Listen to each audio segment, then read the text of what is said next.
Okay, hi guys. So in this one, you're going to talk about the database and the admin panel. A couple of things about the admin panel. So uh, by default, Django has provided us with a SQLite 3 database, and we can find it on the settings.py here. Look for database, you can find SQLite 3 here. We can change it. We can change these credentials once we have them. And at this point, since this is a testing environment, we don't have any credentials here because this has just been set up by Django. We don't have things like username, password, the port, etc., etc. So when we look at our server here, running our running server, when we just run our server here, you can see you have 18 unapplied migrations. You have 18 unapplied migrations. Basically meaning there are no tables. There are migrations that have not been made to our database, and we have created so many things. So we need, first of all, let's just end this. We need to migrate our tables to our database. Because there are no tables there actually, because they have not been migrated there. So we start by just having the Python manage.py migrate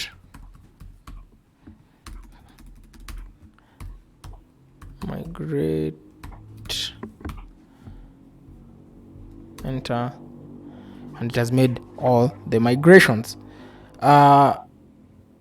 There are no tables, as I've said. The tables have been uploaded, but now you cannot see them because it's a SQLite and there's no way to see these tables. The best way you can see these tables is through the admin panel, because you cannot see it through the database itself. We can look at it through the admin panel, and but we have no users yet. We have not created any users, so we have to create a user first. So we'll run this Python manage.py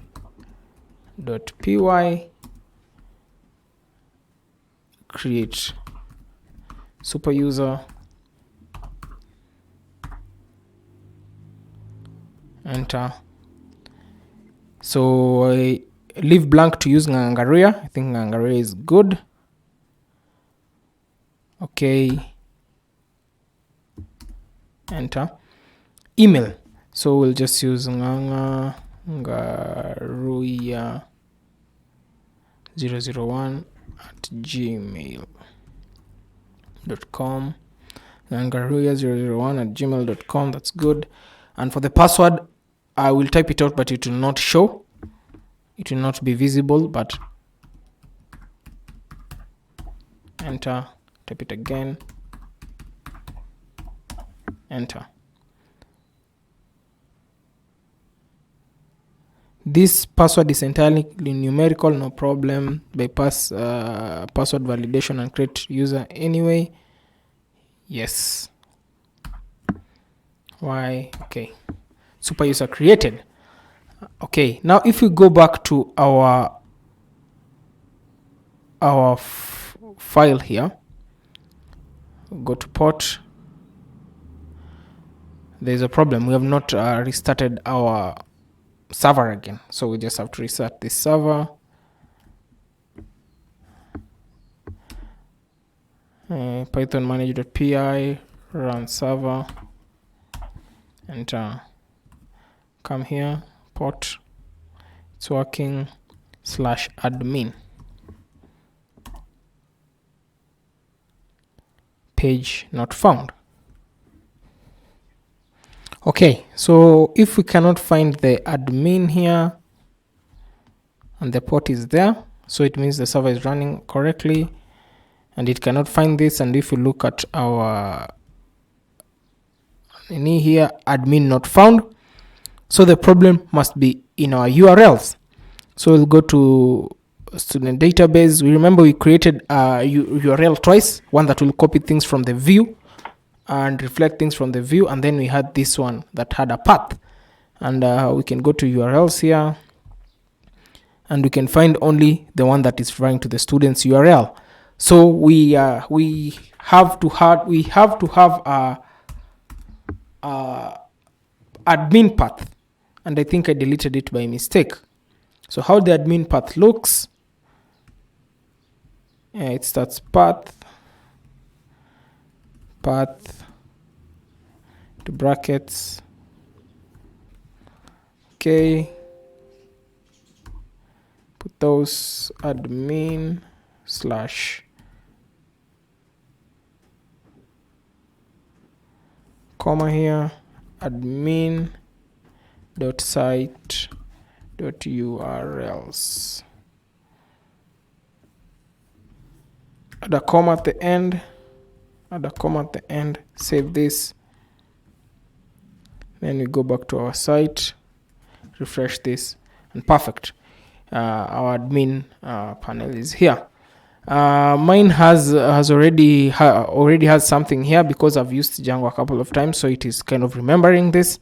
But for you, you'll just write the username that you had. Mine was Ngangari actually, and then the password, enter. Just save this, and now you can see the Django administration. This is the admin panel of kind of inside the admin panel in Django. You can see welcome Gangaria, visit site, change password, log out, etc. And if you're not an admin and you are a user and you have created a user profile, which will learn how to create user profiles, it will tell you you're not authorized because you're not an admin. So this is an admin side where only the admins or people or the super users or the people with admin credentials can use. So if you look inside the users here, you'll find the users, Angaria, blah blah blah, stuff status. You can see it's active. Angaria here, they create super user created this specific user, and you can see the password has been salted here. So its security is very awesome. Super user status and so much more. It tells you when they joined, what time they joined. Everything is just working perfectly. Awesome. And then now we can look at this next part, which is groups. In the groups, they have no groups, so here you can have maybe a customer group if you're creating something that has a customer profile and has a seller profile and the admin profile. So we can have groups here with different authorizations for each. So for our site, we'll have different authorizations. If it's a student, we want them to only view the other students and such. But for an admin or a person who is in the higher ranks, like a lecturer, they can come and add new students, add new courses, etc.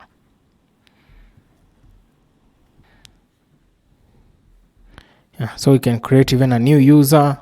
You can add user because you're the admin. This is a very good way of just working with this. You can have Nganga 2 password. I just have the same as this one. Confirmation of password.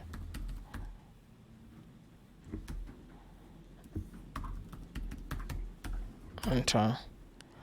The entire password is numeric. Okay, let's just change a little bit of this.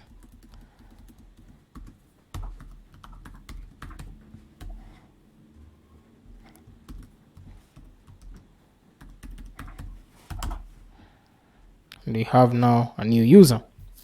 This user is we can add names here, email, so many different things. We can give them, if there are groups, you can add them to a group. You can give them permissions to maybe add groups and do a lot of things. And because you have not logged in yet, there's no login here. We have just date joined. Save this. Now we have Nganga 2 here. Staff status, it's X because we have not specified given him roles, etc. We have not given them a staff status, which we can change here. Staff status, if it's a staff, and we have the privileges for the staff, we can add them there. But rather than that, this is a very good way of interacting with the admin panel and doing a couple of things there. Okay, now let's talk about database models. The database models how Django works with database models. If we come to this models.py file, that is, here we can see from Django .db import models. So the concept of models in Django is that they are basically Python classes. You add Python classes on this models.py file, and these classes basically represent tables inside a database. So if we create classes here, the database that we will attach to this specific application or this project will create tables according to the models that we create here. Let me show you a table here that is created by somebody called Dennis Ivy to explain this. Okay, when you look here, this is a Python class and this is a database table. Now this database inherits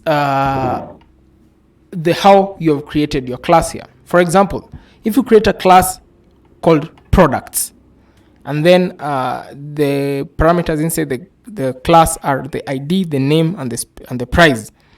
Which ID, which will give it an integer, name will give it a string, which is basically a combination of a lot of characters, and price, a float, which is a number that has decimal places.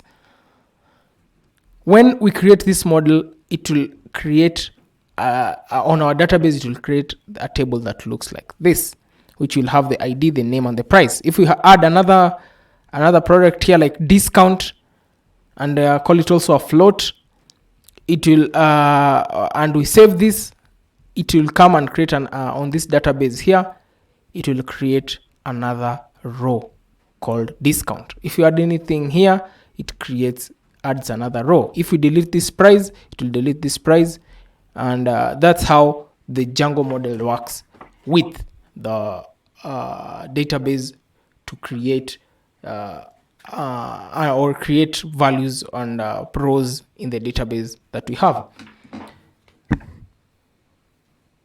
So basically, the model classes we create in the model.py file. In this model.py file present the tables that will be created in our database. For example, let's create a class here.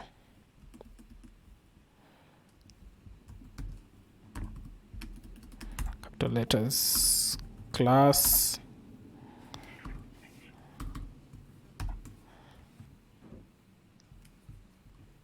Okay, let's first name this class. Let's name it students.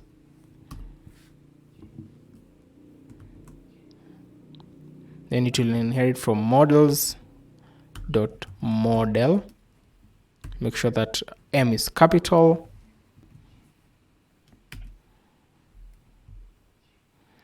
Okay. Enter. Now we'll give it a couple of attributes. And these attributes will be directly the things that we want to have on the database that we have. So it will be these characters here, but some of them will remove them. So we will use what we created for the student here. Let's just have another one. So we'll have program, gender, enrollment here. I'll just write this very fast.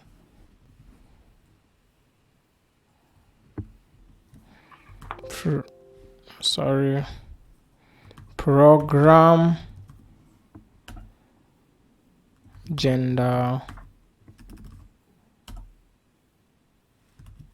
enrollment year name, enrollment underscore year name, phone number, email address, completion year, phone number, email, completion year, completion year. Okay, we have to put these underscores because these are basically variables you are creating, and we cannot have spaces here. But whatever will be displayed here will be what we will choose, but this will have to be like that. So in this program, it will be char field,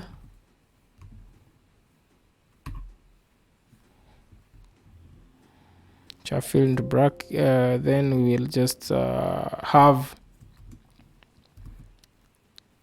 max length. Let's just have it at 200, or let's write 100 for now. Okay. But first we have to get this from somewhere. So it gets this information from models. So we start with models dot perfect.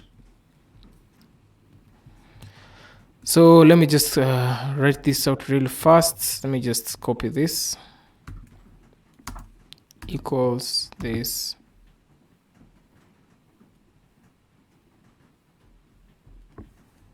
Equals this. Equals this. Then we'll do a couple of changes here for the integer fields, email fields, etc. Because this is a character field, this is fine. Enrollment year, this is an integer field.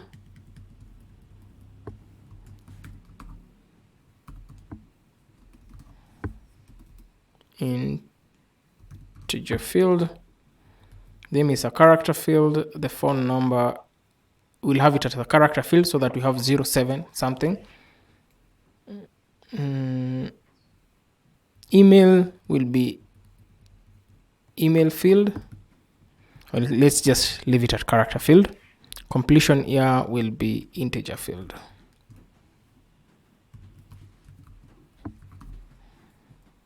Save this. Awesome.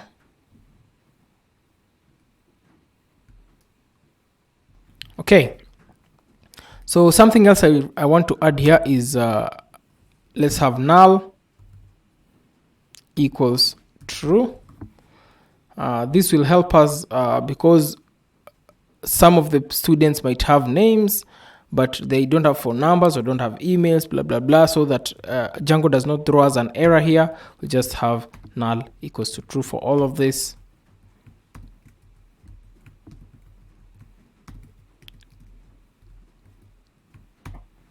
Save. Okay. Because this is a model, let me just call it student, not students, because it's a class that represent a single student. But the naming, you should just know what you're naming. Just made that small change there. Then what we need to do now is remember when we go to this, okay, there's a problem here. Max length. I misspelled this. Max length.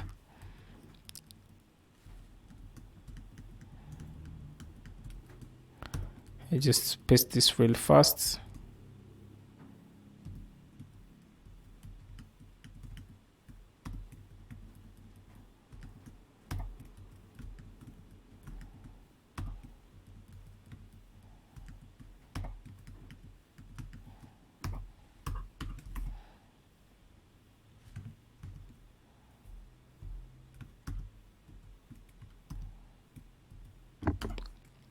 See if there's any error.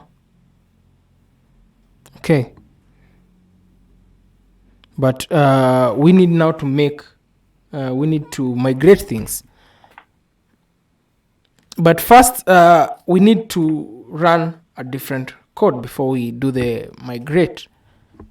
We have to run python manage.py. Let's maximize this. Make migrations.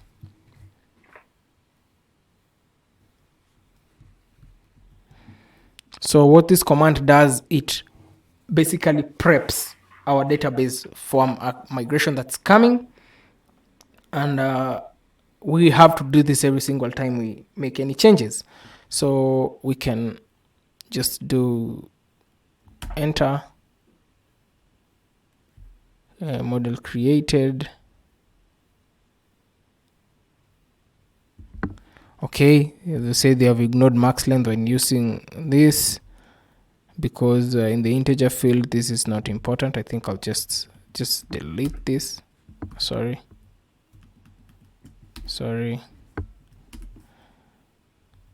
The good thing about Django, it's very interactive. Once you know a couple of things, you can work with it very easily.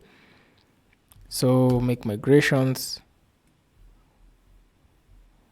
Yeah. So by making migrations, we have not made any. We have not migrated things to the database, but we have prepped it. And if we come here and go to migrations on our application here, on our app, on migrations, you can see this.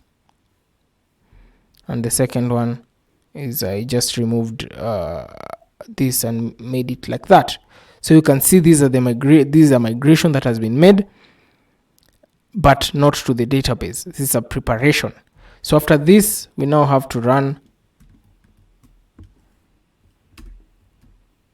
migrate.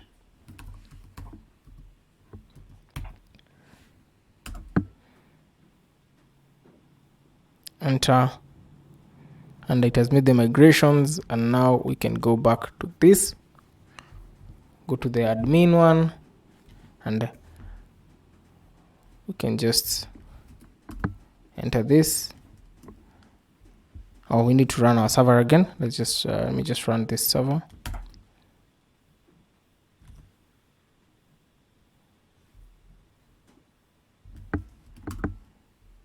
Okay, but we are not seeing anything here. The migration has been made, but now we need to go and register this model on our admin.py. So we come here, go to our admin.py file here, and the first thing we want to do, this you can see here, register your models here. Here we start by writing from .models.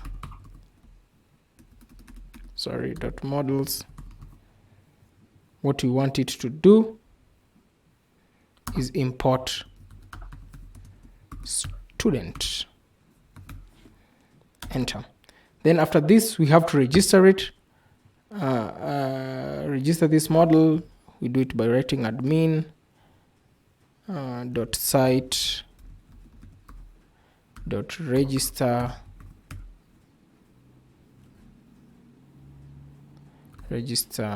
into bracket student.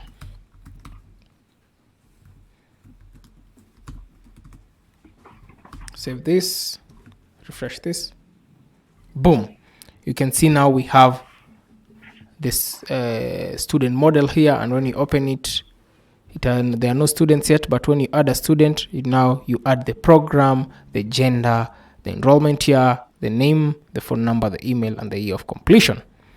Now we have created a model, and this has made a change on our database because this is information that's in the database. If we add anything here, it's already created these columns, and if you add anyone here, like program, let's say, let's write my information, applied statistics,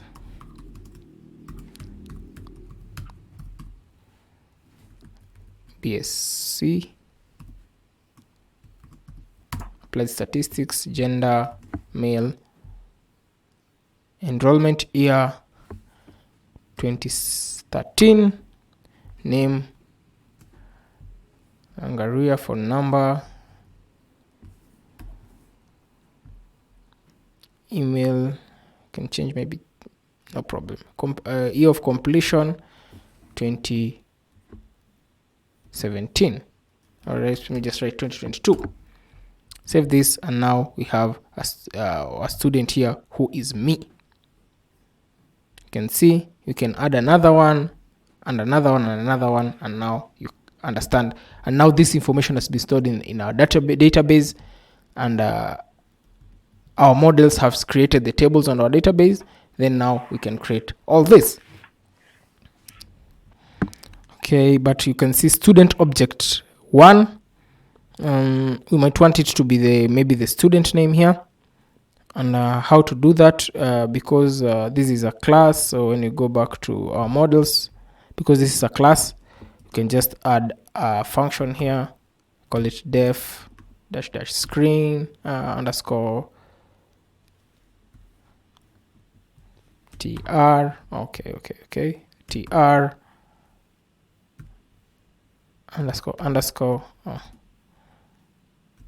underscore bracket self, enter, and we want it to return self dot, want it to be the name dot name. Save this, go back here, refresh this, and now we have the name here. It becomes a little bit easier to see rather than just having object whatever. Now you can see it's the student name here, and you can open it and see the information of the student, and that works perfectly. Okay, something that we cannot see here is the ID that Django creates by default, and it's a new alphanumeric number that gets up to 20 characters, so we don't have to worry about having an error that the IDs are full. It creates an ID that is basically an auto increment number, and we can also make some adjustments on that ID to make it alphanumeric. It's visible on the database, but it's not visible on our admin panel because it's not necessary, but it's very important just to have an ID for each and every one of them. If we had a more complex project here, we could have more models, could have extra models here, and